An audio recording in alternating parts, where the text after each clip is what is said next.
when do you think you'll be performing again? They said, well, next folk festival. One thing I would like to encourage all of you is that memberships in the Anchorage Folk Festival not only help support to put on this annual event, but it also will give you notice of various folk music-related events that occur throughout the year, including various fundraisers, performances in town, summer folk festivals around the state. So I encourage you to talk to the wonderful people out in the lobby who are handling the memberships, and there's some great promotions for joining. So please check them out. I believe they're all free, and they're a wonderful opportunity to learn something new. And I think we are ready. Please welcome to the stage Neapolitan.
Neapolitan, and I'm Strawberry Katie. Chocolate Jason. Vanilla Kelsey. And our newest member, the guy who's holding us up with his supportive guitar, is Norman the Code.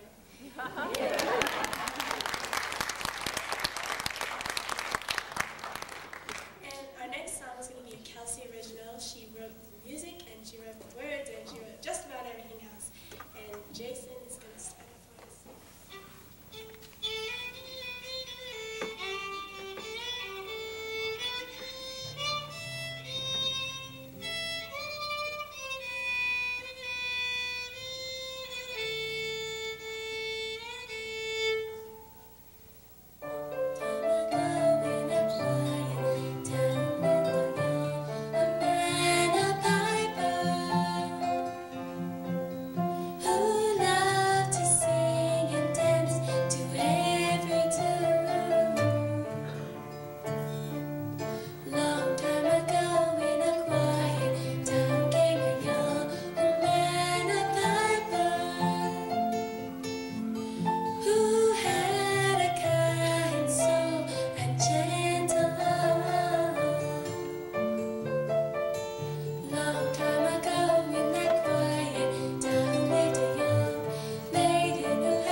kick it off again.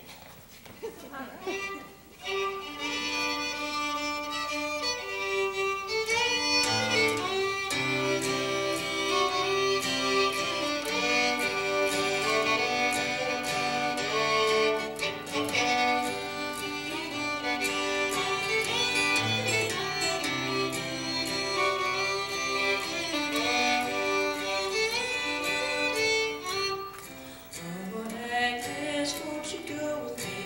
We'll be married in style.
kisses of mine, and she raised them through troubled times like a strong will and mine.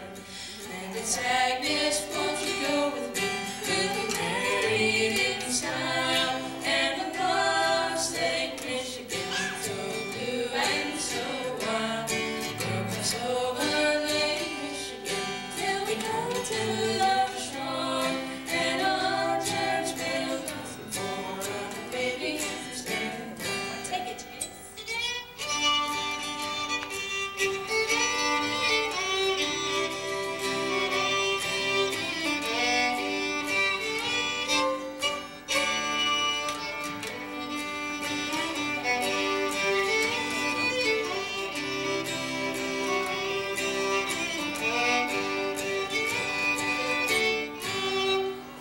Agnes, won't you go with me?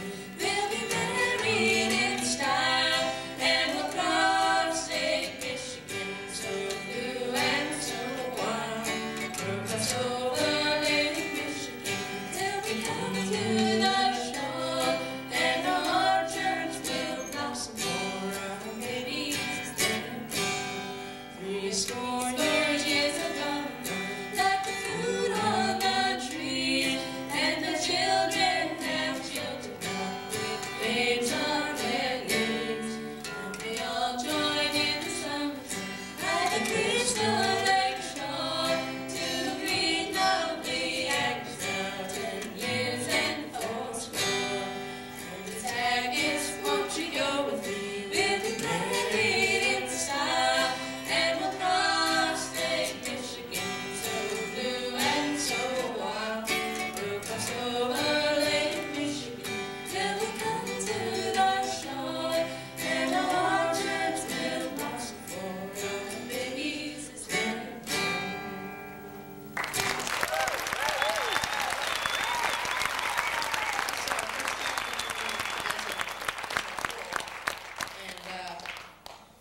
And it was really fun. Thank you.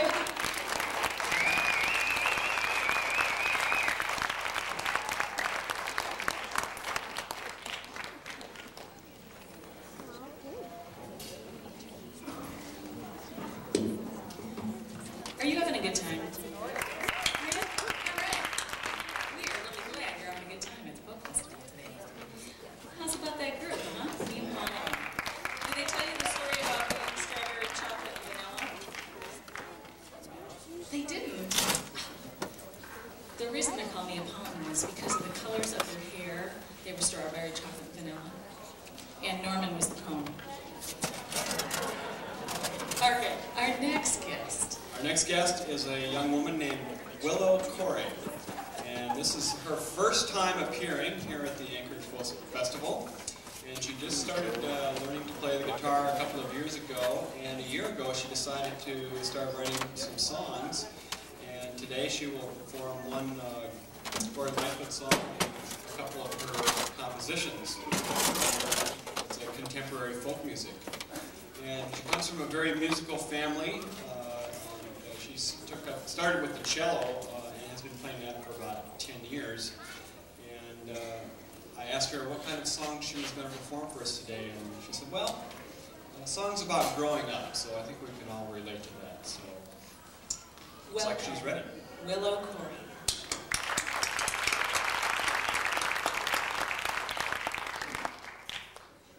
Hi. The first song I'm going to play is a Gordon Lightfoot song, and it's called Affair on 8th Avenue.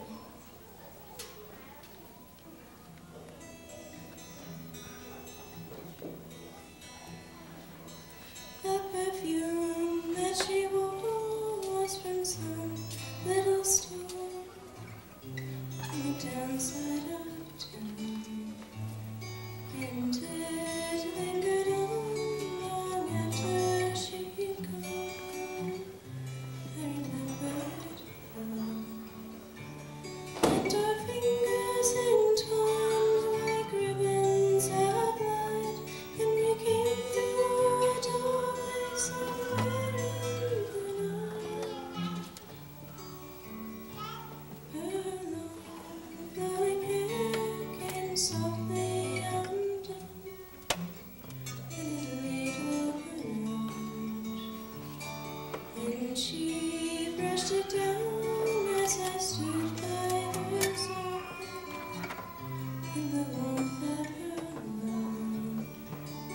And she showed me her treasures of paper and tin, and we played a game only she could win. And she told me a riddle I'll never forget, and left with an answer I've never found yet. How long, said she, can a moment like this belong to someone? What's wrong, what is right, for to live or to die? We must almost be born. So if you should ask me what secrets I hide, I'm only your lover, don't make me decide.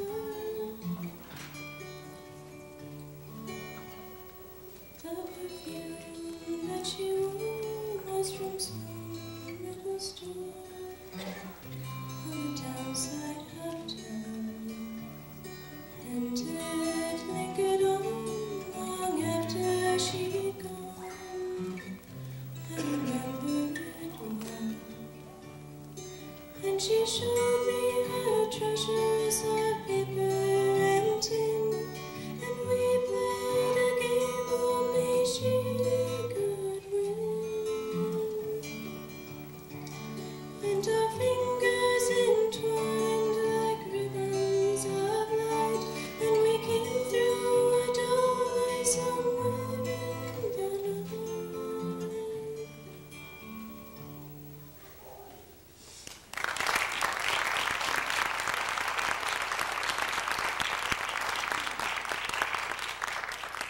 You may have noticed that's from the point of view of a guy, and I considered changing it to the perfume that she wore, but it didn't quite sound appropriate, so I decided to leave it the way it was.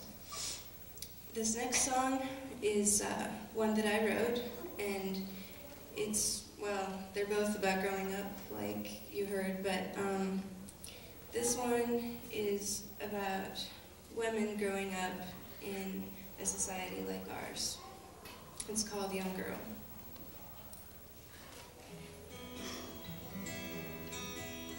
Baby girl, your innocence a blessing. The world appears to be your friend. As you grow, the truth will be revealed. You'll see your dreams destroyed. Young girl, your innocence forever gone. Young girl, why did you have to change? I hope you're happy with yourself, 'cause you can't go back again. Was it you who decided who you'd be? I don't really think you wanted it this way. Woman, your dreams have been unraveled. Woman, don't you have regrets? Do you wish you could go back in time and live your life once more? Tell your oldest daughter, choose the path she takes. Don't let someone else decide. Hold on, your life is almost over. Your dreams never were fulfilled. What a shame you lived for someone else whose life went on its way. Young girl.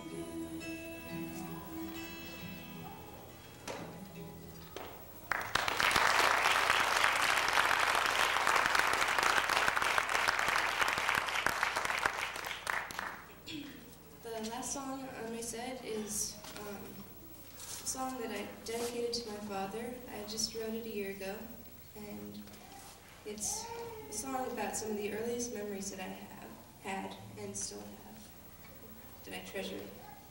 This is called Apples in Bed.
Distant words, and I would watch your eyes flicker in the fire.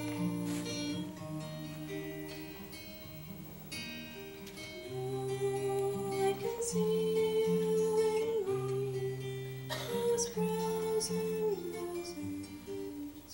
I remember those hands.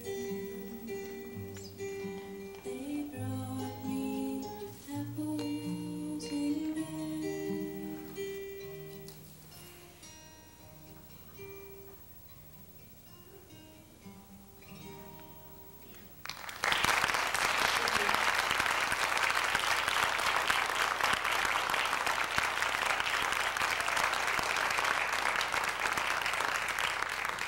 That was really cool.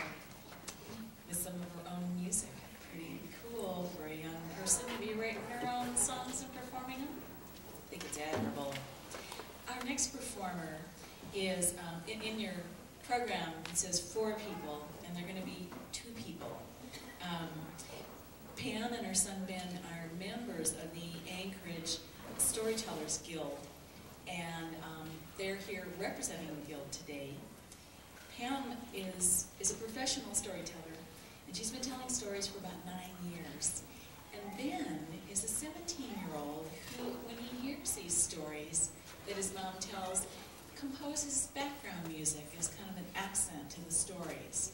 And so he'll be accompanying her with original music.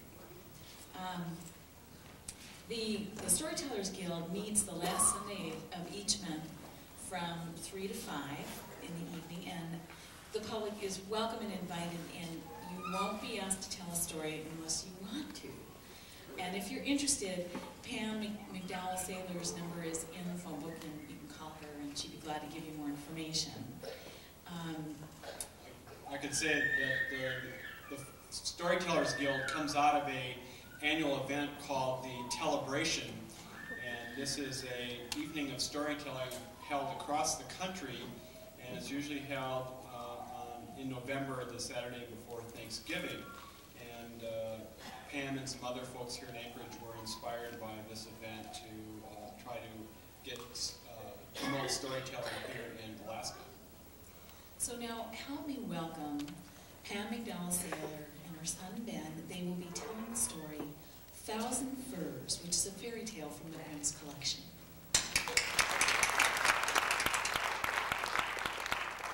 Thank you. This is one of the stories that is called a motherline story. I call it a motherline story because it's dedicated to the motherline. Perhaps you'll see the connection.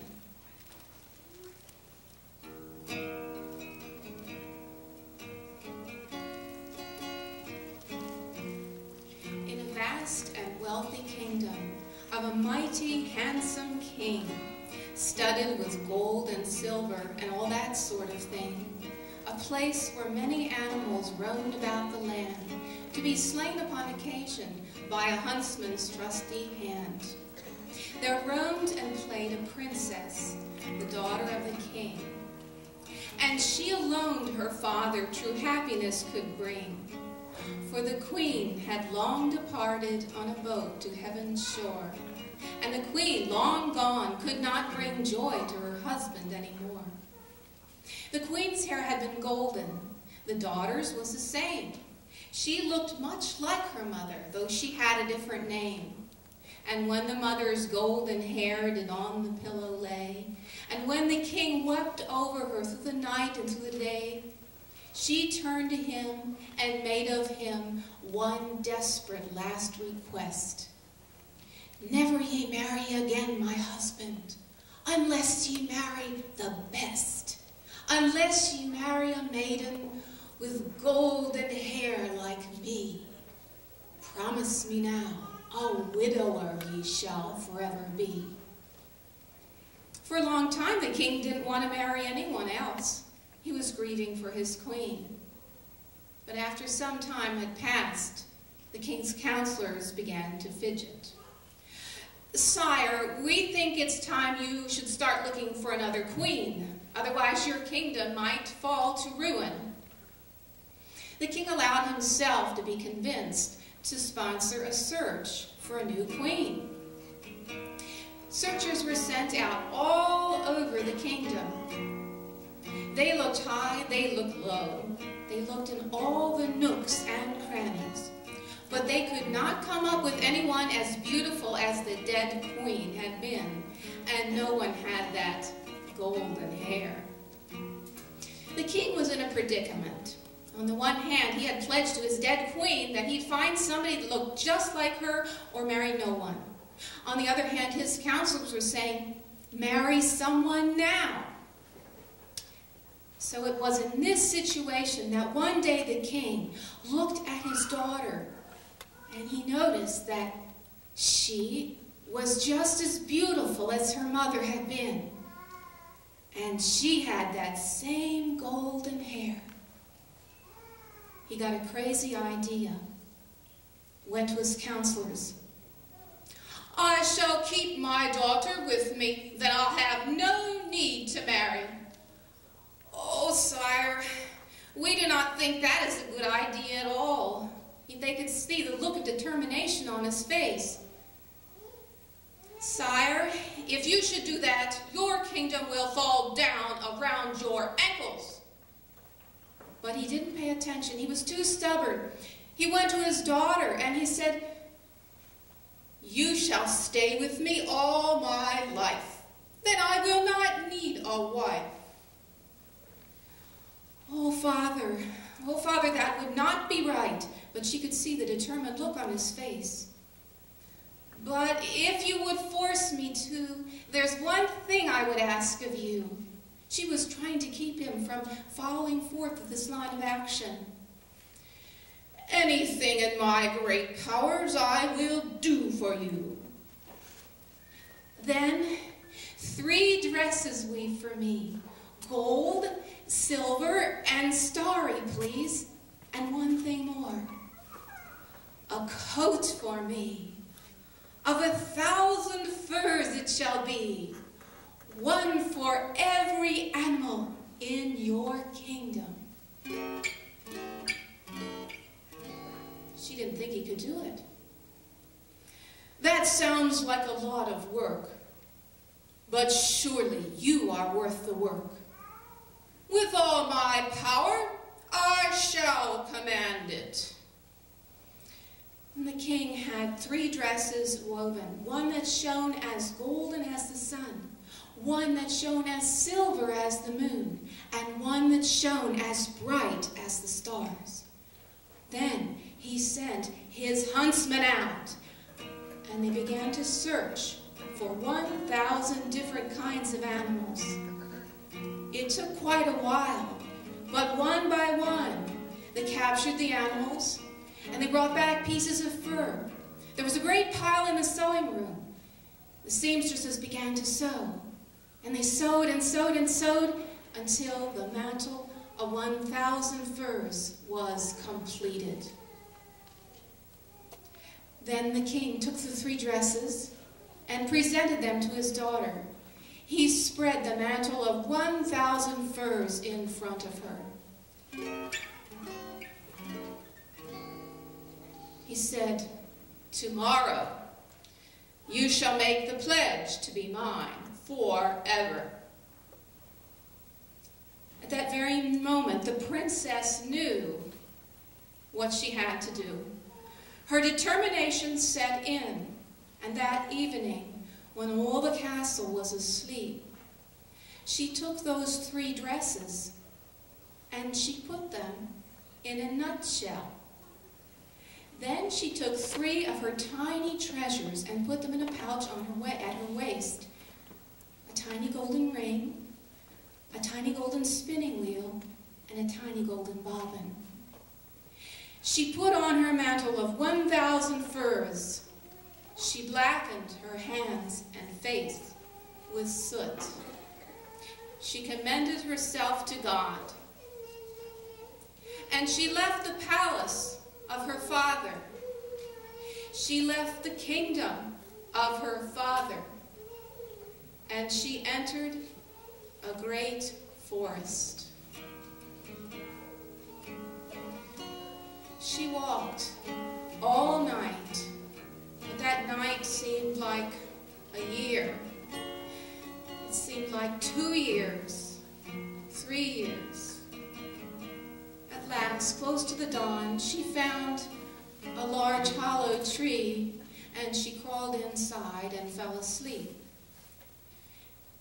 She slept for a very long time, way past the middle of the day. Those were the dogs of some huntsmen, and the huntsmen went with a king, another king, a younger king, who lived in a neighboring kingdom.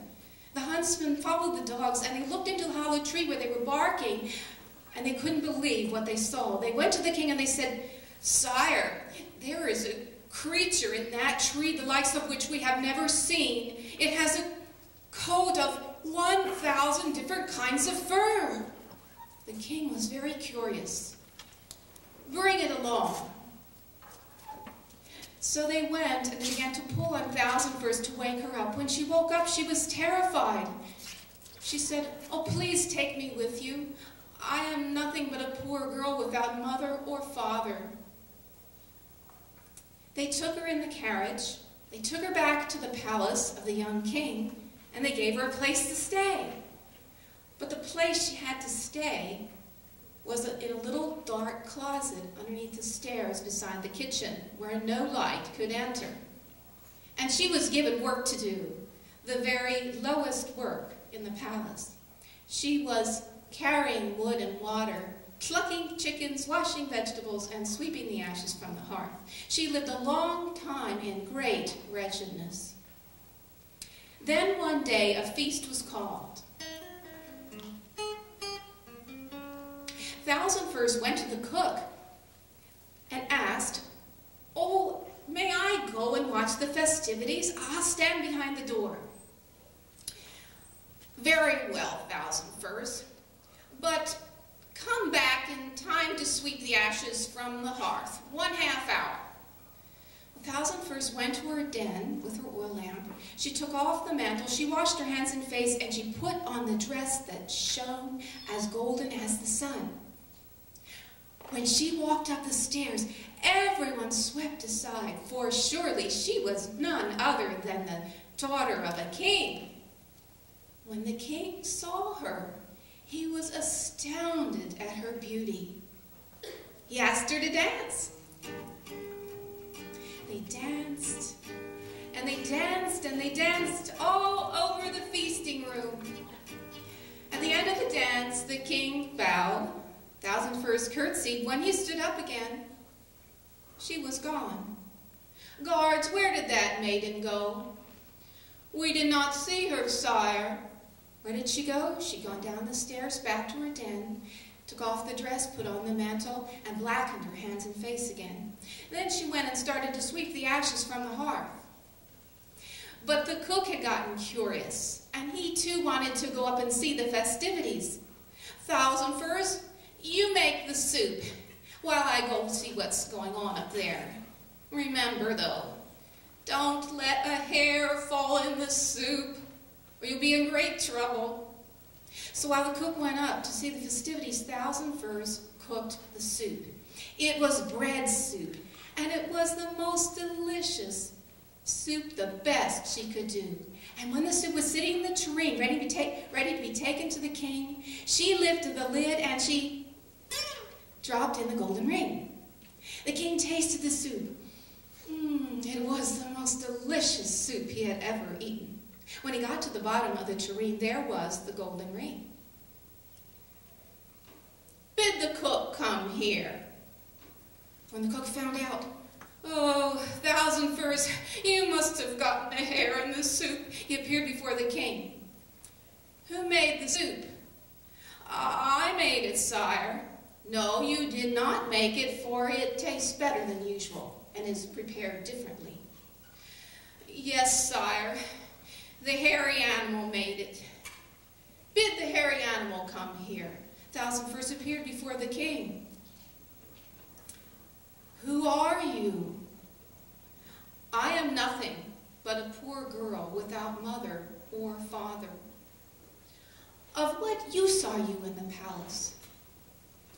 "I am of no use but to have boots thrown at my head." "What do you know of a golden ring in my soup?" "I know nothing of a golden ring." The king was forced to release her, for he could find nothing out. And she was back in the kitchen doing all the dirty work and living again for a long time in great wretchedness. Then there was another feast called.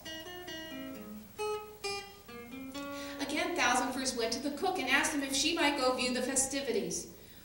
"All right, Thousand Furs, but be sure to be back in 1/2 hour to prepare that soup that the king so much likes.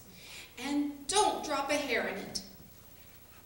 So Thousand Furs went to her den. She took off her mantle, she washed her hands and face, and she put on the dress that shone as silver as the moon. When she walked up those stairs, everyone swept aside, for surely she was none other than the daughter of a king.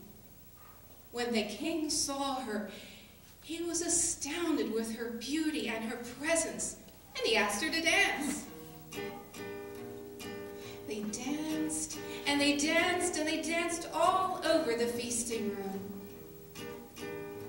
At the end of the dance, the king bowed. Thousand Furs curtsied. When he stood up, she was gone.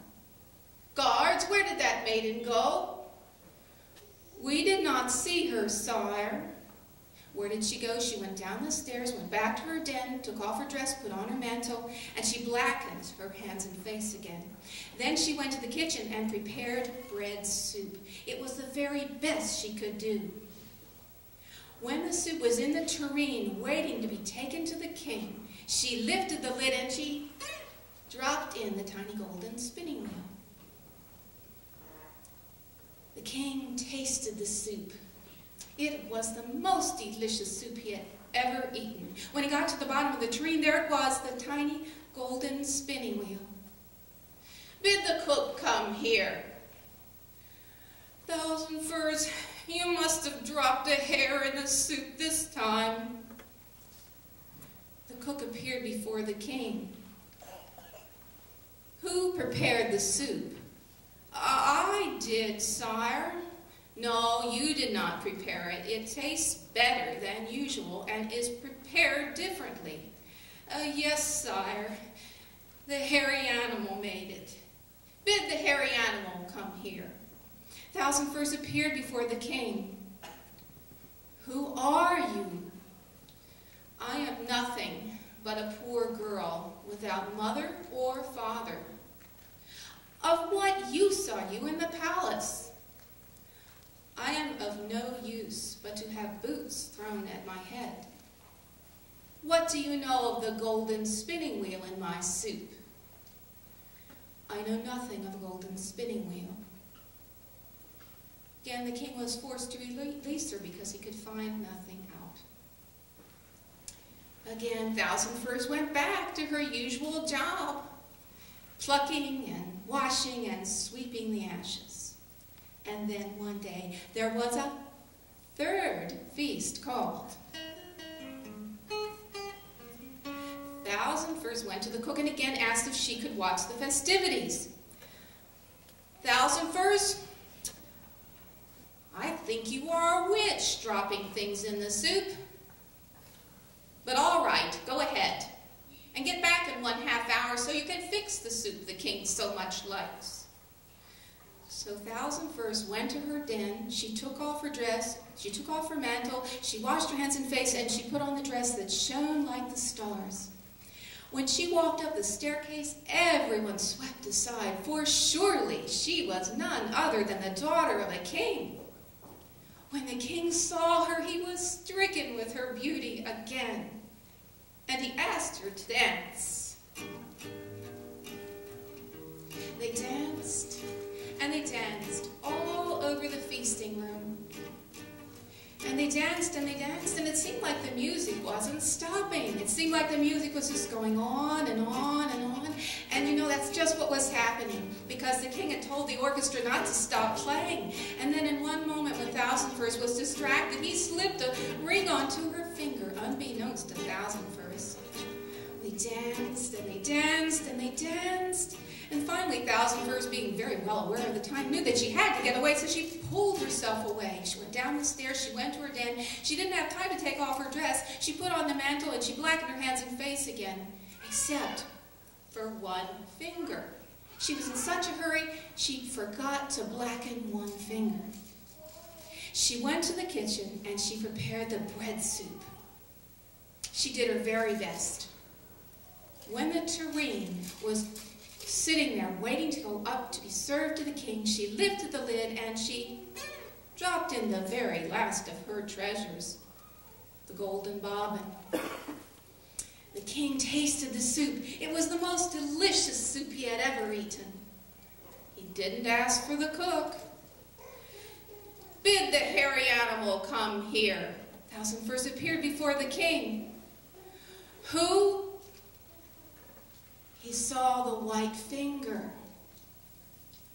He grabbed her hand, and the mantle slipped open just a bit to reveal the dress that shone as bright as the stars. He grabbed her other hand, and the mantle of 1,000 furs fell to the floor. Her golden hair streamed out. The servants brought a golden bowl filled with water. She washed her hands and face clean, and they were married right then and there. From that time on, Thousand Furs was called Queen, due to her beauty and intelligence and purity of heart.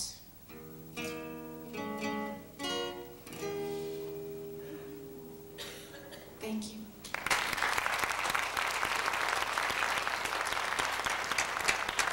Well,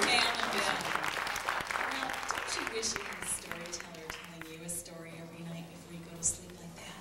Wouldn't that be wonderful? I tell you stories every night before we go to bed. Not like that.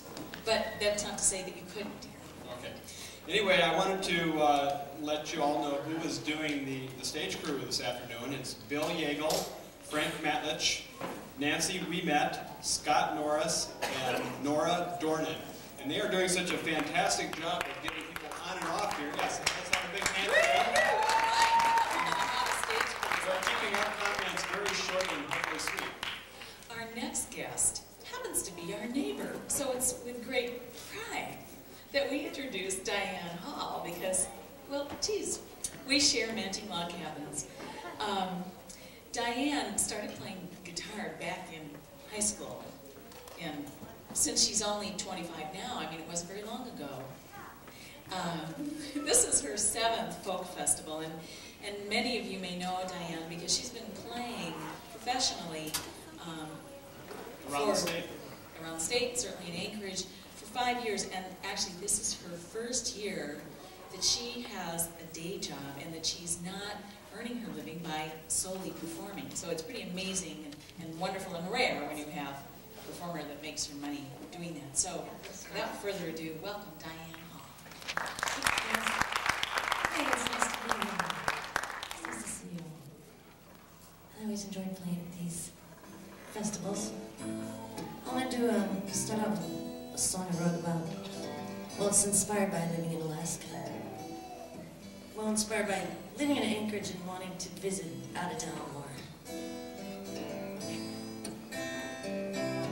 It's called Live on a River.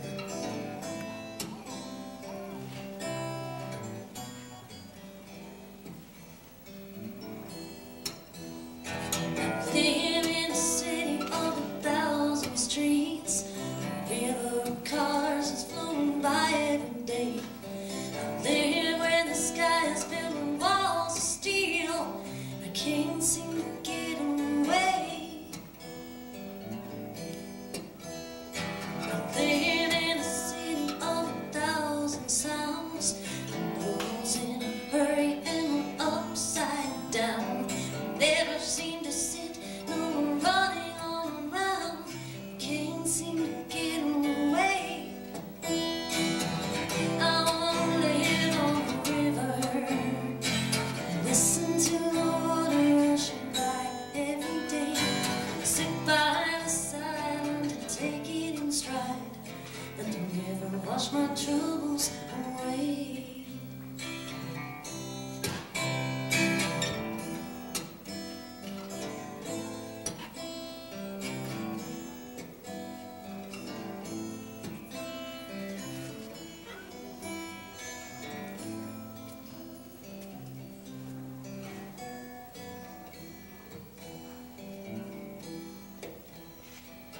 Live in a city of 1,000 sounds.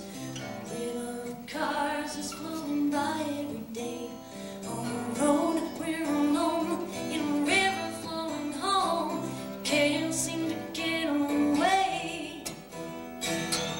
I wanna live on the river, listen to the water rushing by every day. Sit by the side and take it in stride. Let the river wash my troubles away. Go outside at night, see the shimmer on the river, the moon on the water, the shadow of the light. In the air there's a feeling you're alone but not forgotten. Everything is very still in the middle of the night.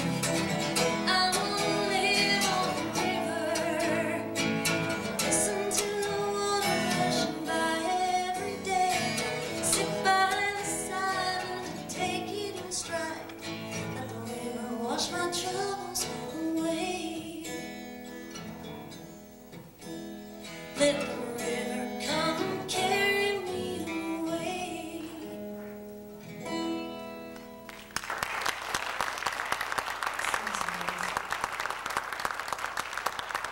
Rivers I think we shall be able to live on. In Alaska. Okay. Well, I had to borrow a guitar. Thank you, Richard. Let me borrow that one. Because this one's in an open tuning and I didn't want to try to tune on stage. I want to do a Dar Williams song.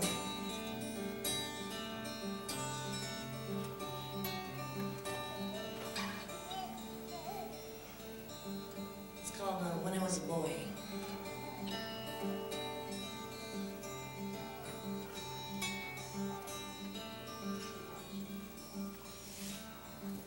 I won't forget when Peter Pan came to my house, took my hand. I said I was a boy, glad he didn't check. I learned to fly, I learned to fight. I lived a whole life in one night. We saved each other's lives out on the pirate deck. I remember that night when leaving a late night with some friends, and I hear somebody tell me it's not safe. Someone should help me. I need to find the nice man that won't be home. When I was a boy, I scared the pants off of my mom. climb, but I could climb upon. I don't know how I survived. I guess I knew the tricks that all boys knew. And you can walk me home, but I was a boy too.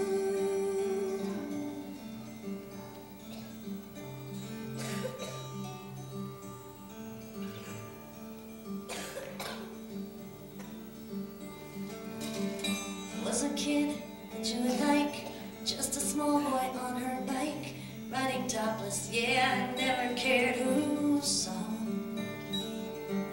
The neighbor came outside to say, "Get your shirt." I said, "No way, it's the last time. I'm not breaking any law."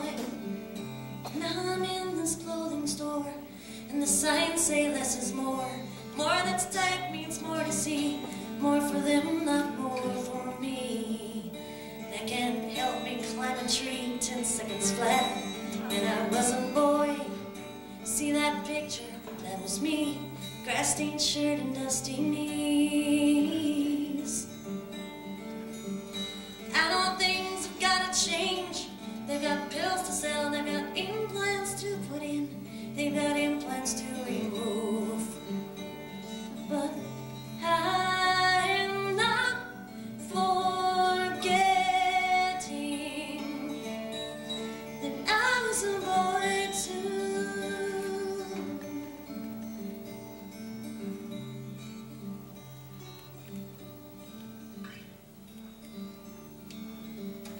Like the woods where I would creep, it's a secret I can keep, except when I'm tired, except when I'm being caught off guard. I had a lonesome, awful day. Conversation finds its way to catching fireflies out in the backyard. So I tell the man I'm with about the other life I lived, and I say, now you're Top Gun, I am lost and you have won. He says, oh no, no, can't you see? When I was a girl, my mom and I, we always talked, and I picked flowers everywhere that I walked. I could always cry, now even when I'm alone, I seldom do. And I lost some kindness, but I was a girl too.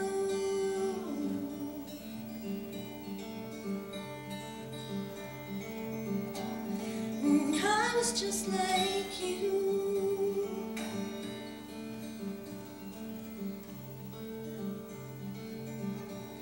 And you were just like me.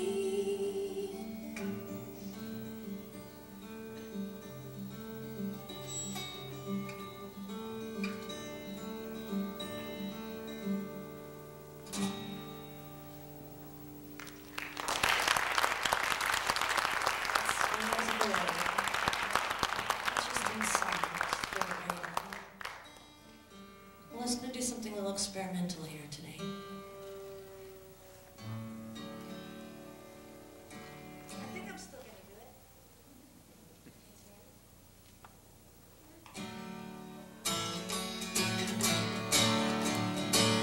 I wrote this last night. That's one thing I like about these festivals, don't you know? It can be experimental. And this one doesn't have any vocals.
dulcimer, but she's not alone. In the program, it looks like she's alone, but she's not going to be alone on stage because she's going to be accompanied by Jim Kerr, a very accomplished guitarist, as she is a very accomplished hammer dulcimer player. As many of you well know, both Denise and Jim perform often in various groupings in Jubilee as a duo and single performers. And Denise has performed at the folk festival. Denise and Jim have performed at the folk festival since the very beginning.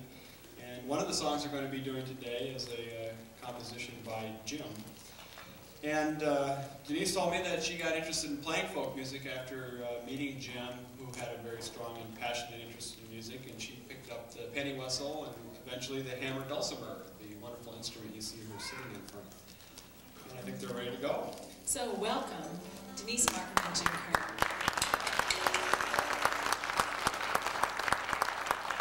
Thank you.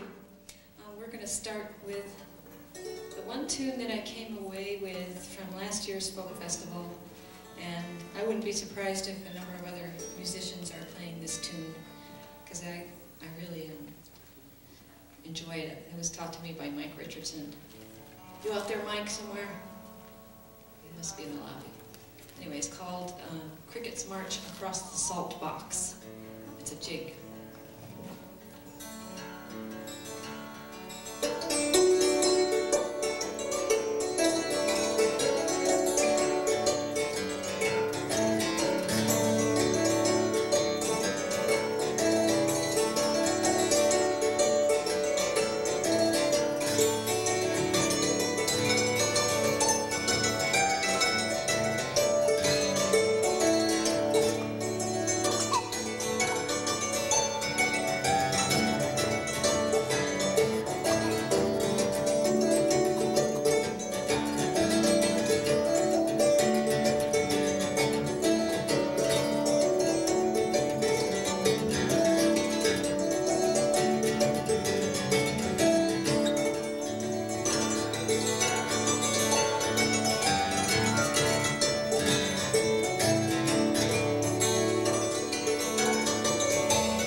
That we're playing today are tunes that I normally play on another instrument or in a different tuning, different key.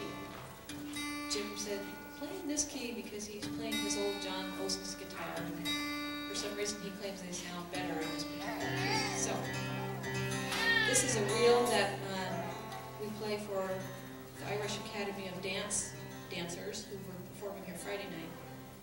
And I normally play this one on concertina. It's called Rakes of Mallow.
soon as Jim is done with his tuning.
And one of them includes a piece that Jim wrote called Elsa's Dog.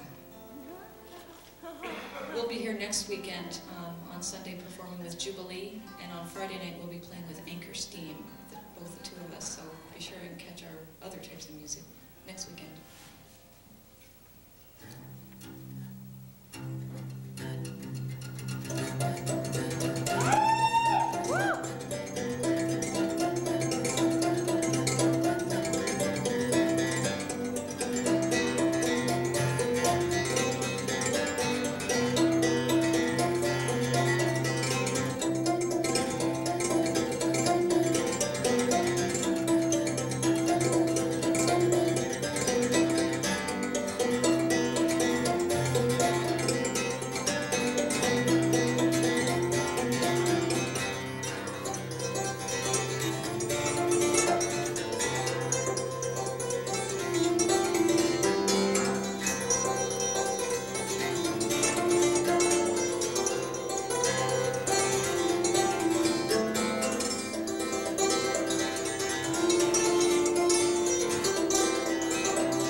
Denise Martin and Jim Kerr. Give them one more hand as they head out.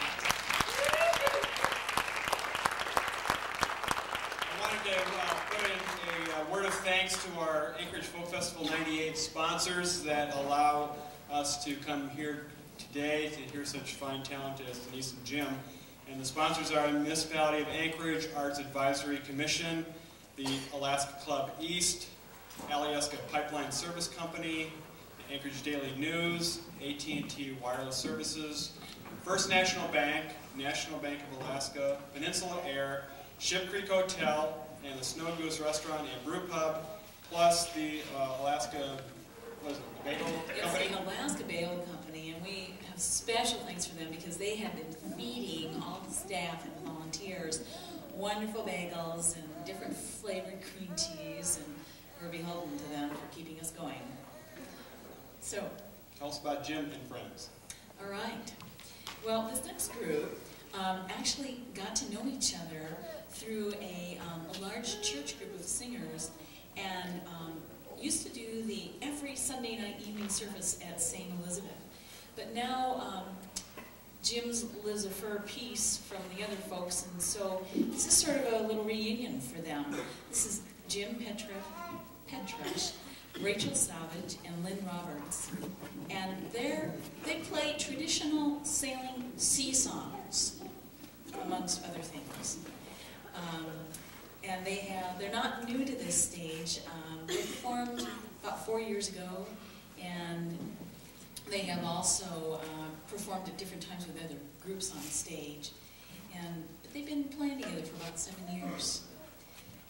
I think we're about ready. So welcome, Jim and friends.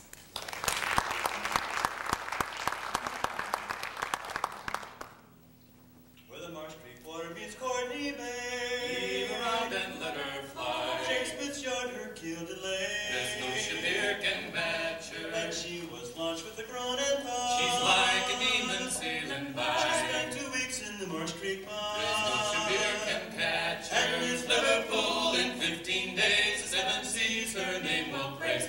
Wind in her hair and her sails unfurled. She's the fastest ship in all the world. And her name is Marco Polo. Her keel was bent, she'll never sail. Heave around and let her fly. James Smith's hopes are doomed to fail. There's no ship here can match her. She's felt the wrath of jeers and scorn. She's like a demon sailing by. But through the pain that legend's born. There's no ship here can catch her. And it's Liverpool in 15 days. The 7 seas her name will praise. Wind in her hair and her sails unfurled. She's the fastest ship in all the world. And her name is Marco Polo. To the black ball line she soon was sold. Heave around and let her fly. Australia bound in search of gold. There's no ship here can match her. And she was ruled by an iron hand. She's like a demon sailing by.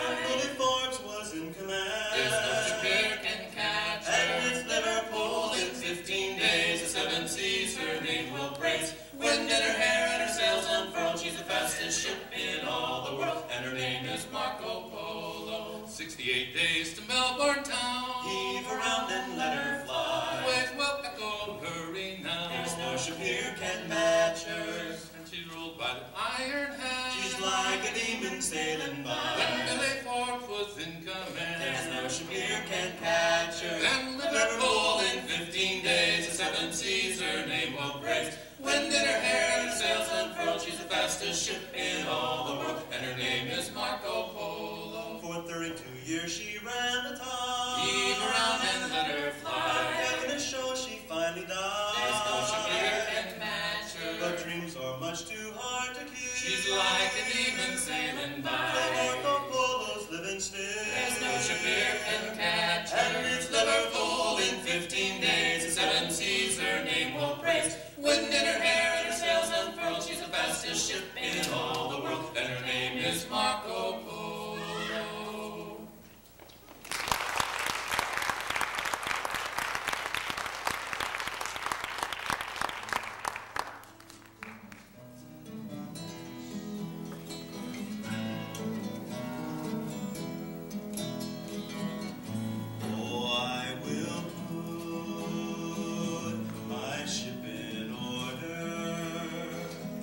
And I will sail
shot and beer.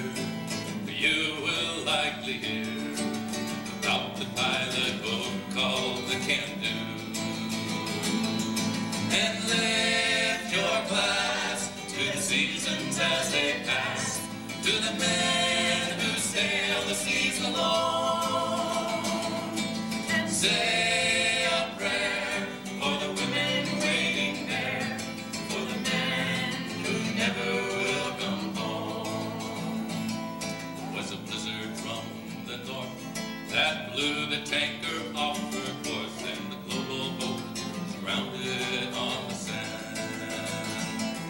There were 40 men, they said, in the radio and dead. You know they were just a mile from land. Well, the Can-Do heard the call.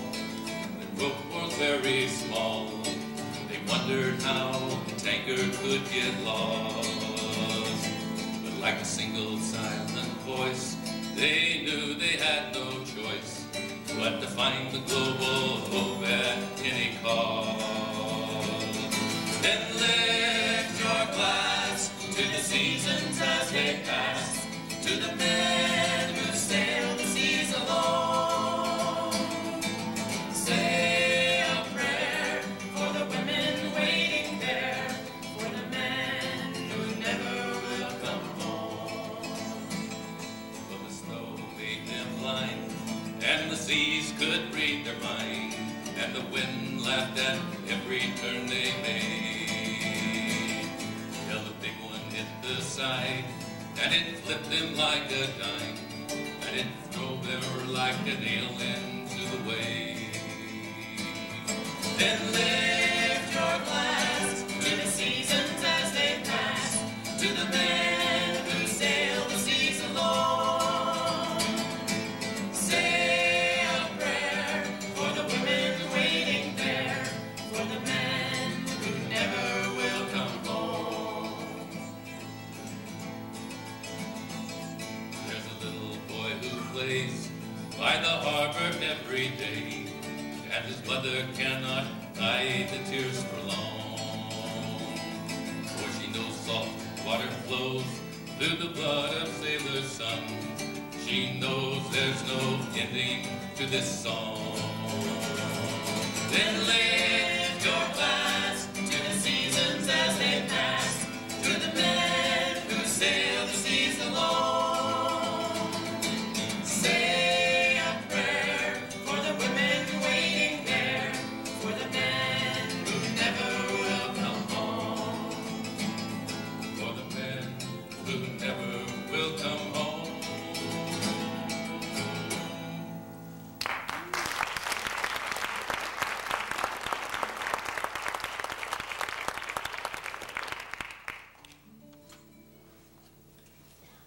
My life flows on in endless song above earth's lamentation. I hear the real, though far off, hymn that hails a new creation.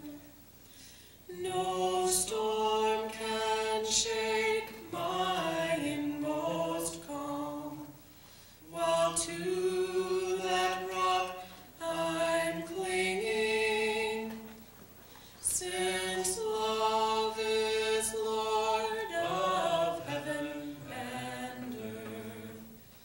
How can I keep from singing through all the tumult and the strife? I hear the music ringing.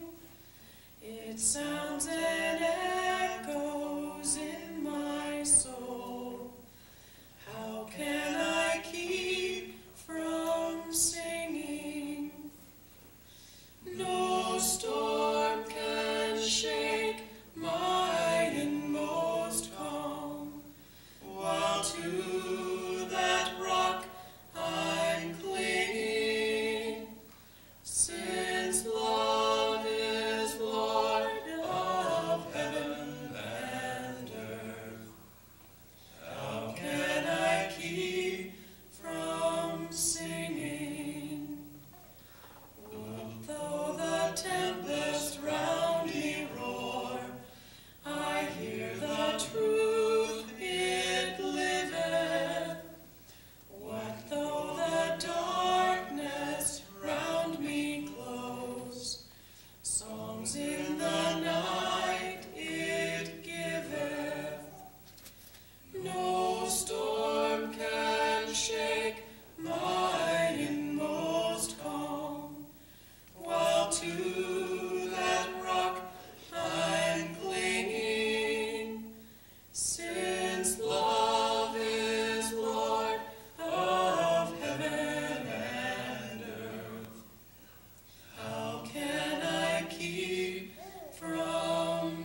Fortune plays a lonely game that forces some to part. But here and there are much the same in the language of the heart. You will always sail, even though the wind shall leave you. Your ship can never fail, and the sea can never grieve you. Fortune plays a lonely game that forces some to part. Here and there are much the same in the language of the heart.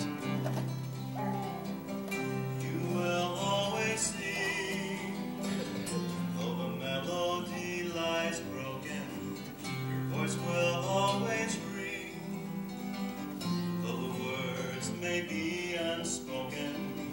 Fortune plays a lonely game that forces some to part. But here and there are much the same in the language of the heart. You will always be, even though time would disown you, for you have set us free. Those among us who have known you, fortune plays a lonely game that forces some to part. But here and there are much the same in the language of the heart. Fortune plays a lonely game that forces some to part. But here and there are much the same in the language of the heart. Thank you.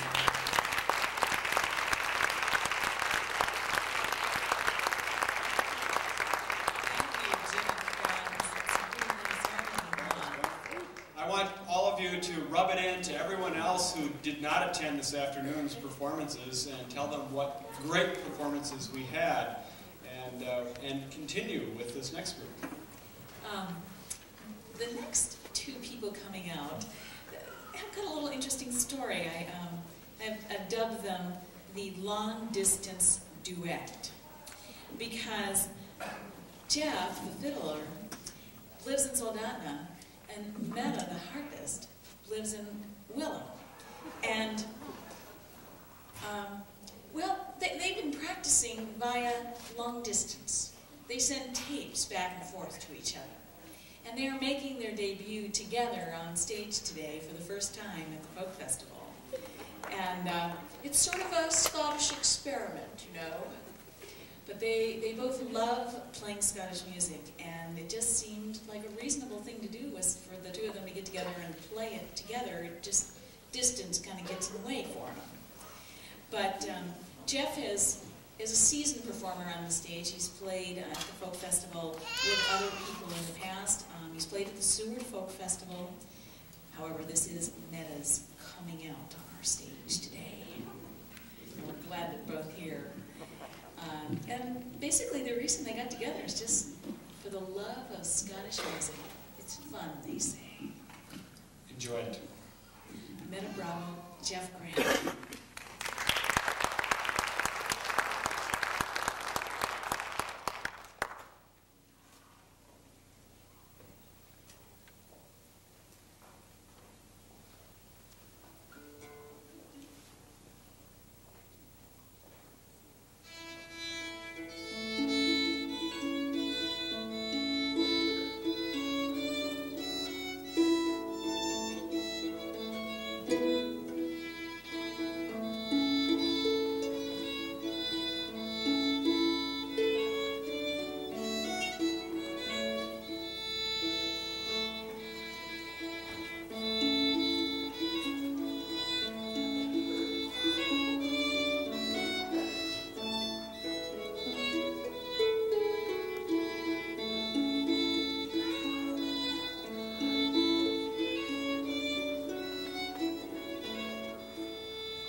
tunes from a book, out of a book he put together back about 100 and some odd years ago.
Scott Skinner book called A Harp and Claymore.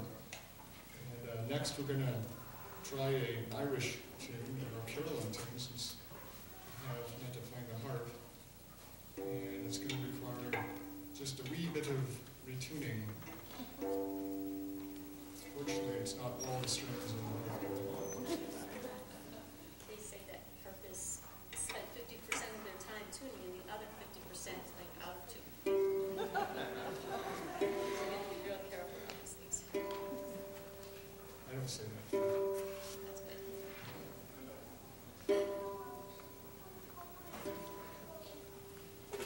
If anybody else is interested in Scottish music, I'd love to meet them.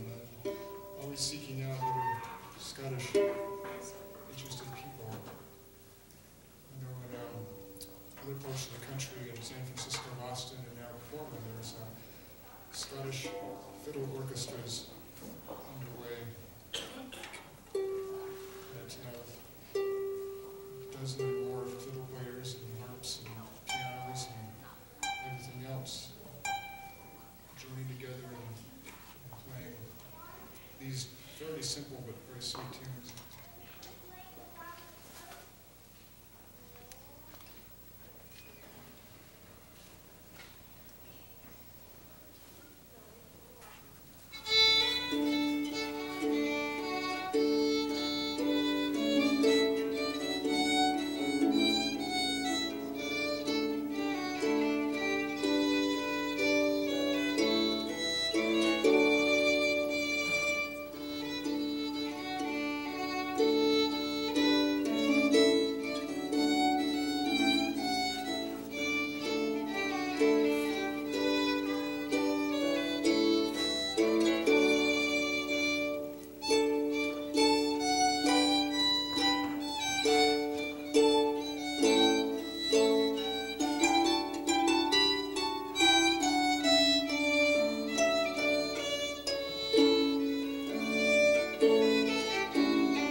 Well, we've got one more, back to some Scottish music, and we've got a couple tunes that I found out of a tune collection out of Glasgow, Scotland, called Kerr's Merry Melodies for the Violin.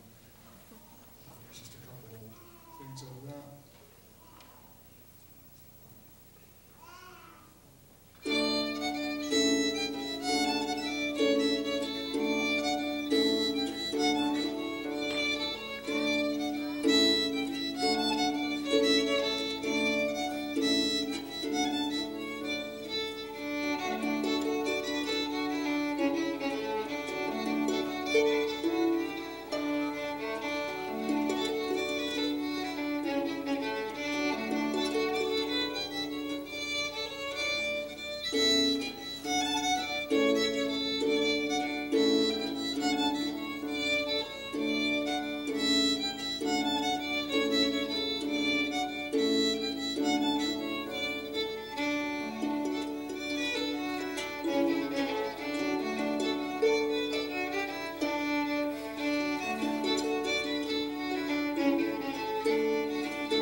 Should get you, like, bouncing in your seats. They're going to take over the entire stage. We're going to roll back the carpet.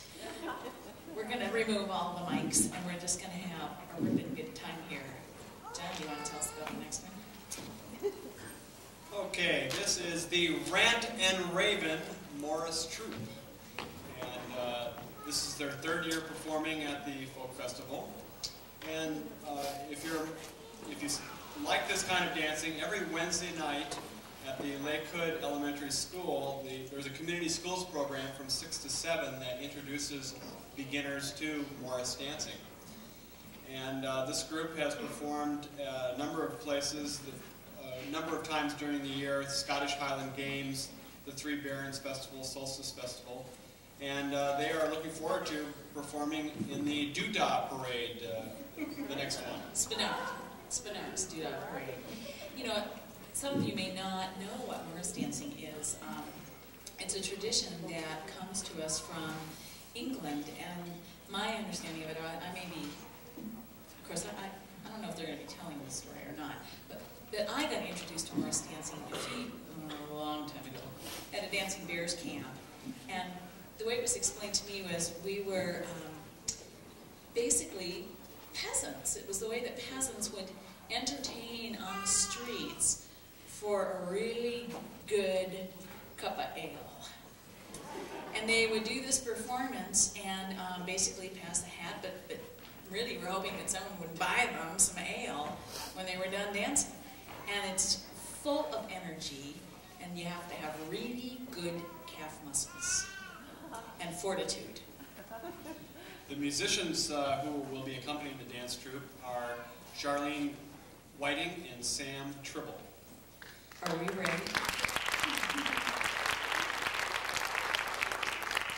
Okay, so welcome Rant and Raven Morris Troupe.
Lily Bolero, which actually was a really old song written in 1609, and they call that dance the skirmish. Now, for those of you looking in your program expecting Sam and myself to do fertility dancing, our horizontal folk dancing won't be ready till next year. The next song will be a little different style, see if you note a difference in the footwork. The first style was Atterbury, and the next will be Brackley style, and it's called Jockey to the Fair. Also, it will be done with hankies instead of sticks.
The last dance is Bows of London City.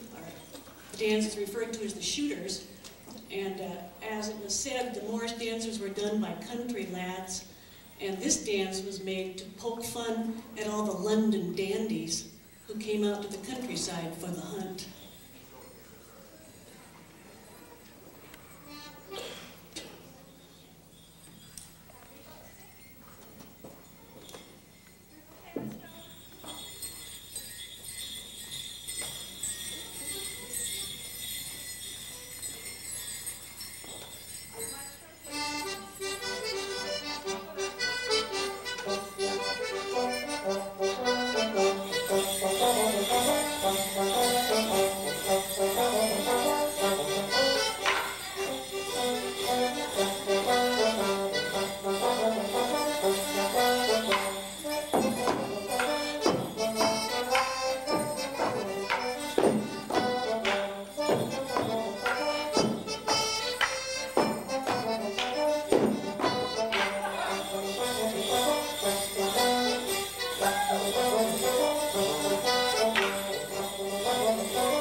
obligation to perform. So next Wednesday is only the second week of class, and you're welcome to show up. Thanks for having us, and this has been a great folk festival. This is our 3rd year. Enjoy the rest of the next 2 weeks. Thanks.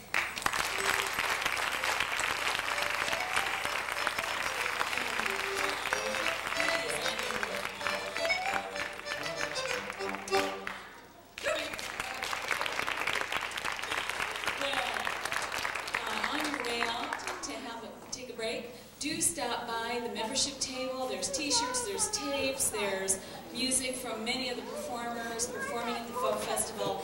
And tonight, starting at 7 o'clock right here on this stage, are some more wonderful, wonderful musicians. Balfour Toujours is performing this evening, Dirk Powell.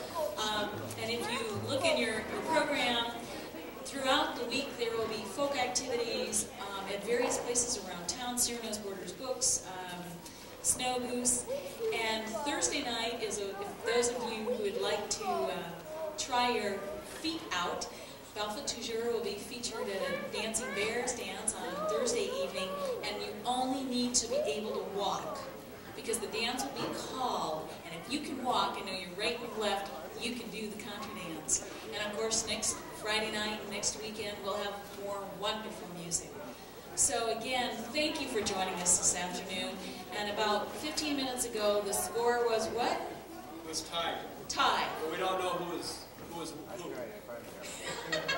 We don't know who was tied with who. Anyway, you can tell we're not in the game. What can I say?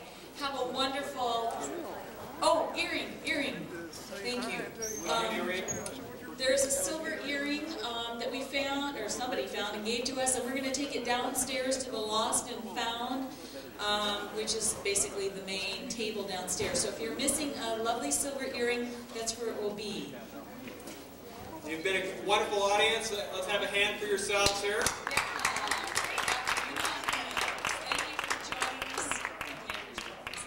I want everyone to go out and at least pull in at least 2 other people for this evening's performances. It's obvious we have some room for those folks, and you know, you can guarantee them that they will have a wonderful time. Thank you very much.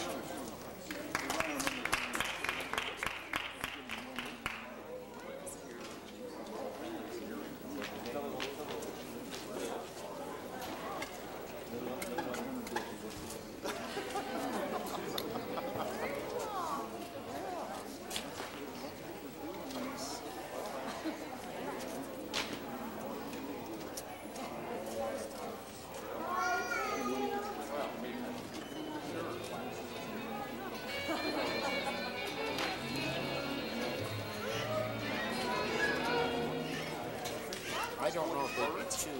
You know, it never hurts that.